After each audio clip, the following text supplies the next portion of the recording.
Do you want to know how to manipulate people's minds? Then you've come to the right place. Welcome to the intriguing world of manipulation, a fascinating realm where psychology and persuasion intertwine. It's a place where every word, every gesture, and every silence has the power to shape perceptions, influence decisions, and control outcomes. But what is manipulation at its core? It's a psychological strategy that involves the skillful handling, controlling, or use of something or someone. It's a compelling topic because it delves into the depths of human behavior and our inherent desire to influence others. This art, often associated with dark psychology, is not necessarily negative. It's used in everyday situations, from convincing your friend to try a new restaurant, to marketing campaigns persuading you to purchase the latest gadget. Now, are you ready to discover the secrets of manipulation? Let's delve into the 6 cunning techniques of manipulation that you can start using today. First on the list is the Rule of Reciprocity. This rule, deeply ingrained in our social fabric, dictates that when someone does something nice for us, we feel a strong internal pull to do something nice in return. It's like a friend helping you move house. They've given up their Saturday, sweated it out, hauling your heavy furniture, and now you feel a debt of gratitude. The next time they need a favor, you're more likely to say yes, not just out of friendship, but because you feel obligated to return the favor. But what happens when this rule is used with a manipulative intent? Someone might do you a small favor, creating a sense of indebtedness. Then, they ask for a much larger favor in return. Suddenly, you're trapped by the rule of reciprocity, feeling obligated to agree to a request you might not ordinarily consider. So remember, one good turn deserves another, and you can use this to your advantage. Next, we have the fear of missing out, or FOMO. This psychological phenomenon is more prevalent today than ever before, largely due to social media. You see, FOMO triggers a deep-seated fear in us. The fear of being left out, of not being part of the in crowd, of missing out on something big. Let's consider an example. Imagine a limited time sale. The clock is ticking, and with each passing second, the pressure to make a purchase builds. Why? Because we fear missing out on a great deal. This is FOMO at play. Now, if you were to harness this technique, you could manipulate people into acting as you desire. By creating a sense of urgency, a limited time frame, you can push individuals to make decisions they might not usually make. So play on people's fear of missing out, and they'll be putty in your hands. Our third technique is social proof. This cunning tactic operates on the principle that humans are herd animals. We take comfort in the crowd, in the collective wisdom of many. When we see a bustling restaurant while its neighbor is empty, we naturally assume the busy one must be better. After all, would so many people be wrong? Now imagine harnessing this principle to manipulate perceptions and influence actions. Picture yourself subtly steering a conversation towards how everyone you know is investing in a certain stock, or how all your friends are raving about a new diet. The unsuspecting victim, not wanting to swim against the tide, might just follow suit. But here's the rub. Social proof is not always proof of quality or correctness. It's merely a reflection of popularity, of trends, of the comfort found in numbers, and that's where its manipulative power lies.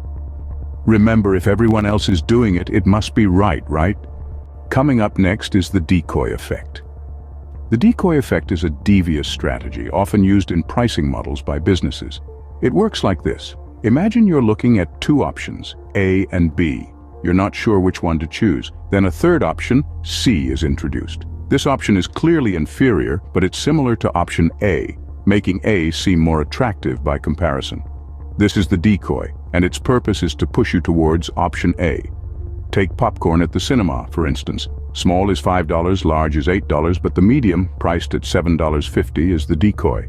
The medium size makes the large seem like a steal, leading customers to spend more than they initially intended. In the realm of manipulation, the decoy effect can be used to steer people's decisions and actions towards a desired outcome. It's a subtle yet powerful tool in the manipulator's arsenal. So keep in mind, a decoy can shift the balance in your favor. Fifth on our list is the Scarcity Principle. This principle plays on our deep-seated fear of missing out.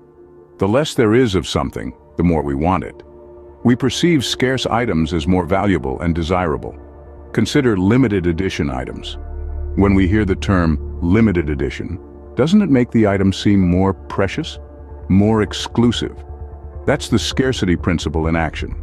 Companies use it to increase the perceived value of their products. They create a sense that if you don't buy now, you'll lose out. And it works. People rush to buy, driven by the fear of missing out. But this principle can also be used to manipulate people. By creating artificial scarcity, manipulators can make their targets believe they have to act immediately or miss out. It's a powerful tool in the manipulator's arsenal. Remember, the less there is of something, the more people want it. Beware of the scarcity principle. It's more prevalent than you might think. Last but not least, we have the authority principle. This technique plays on our inherent tendency to obey figures we perceive as authoritative. It's hardwired into us, a survival mechanism from our primitive days when disobeying the leader of the pack could mean life or death. Picture this. You're at the store contemplating which brand of toothpaste to buy.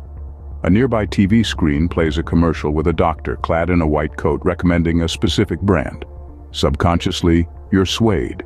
After all, this person is an authority on health, right?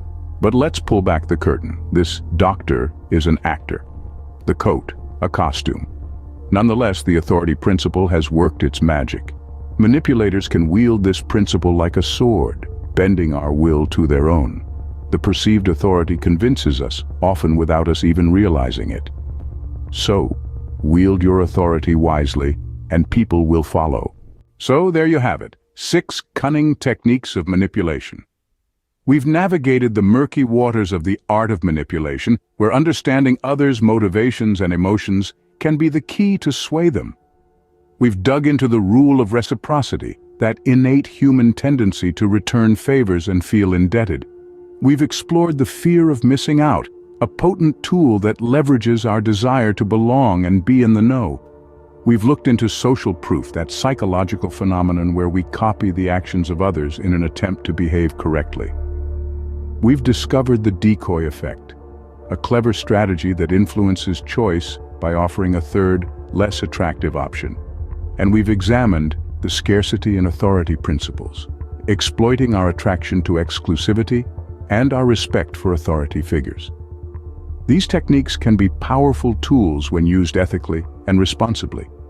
Yet they also carry the potential for misuse and harm. Remember, with great power comes great responsibility. Use these techniques wisely,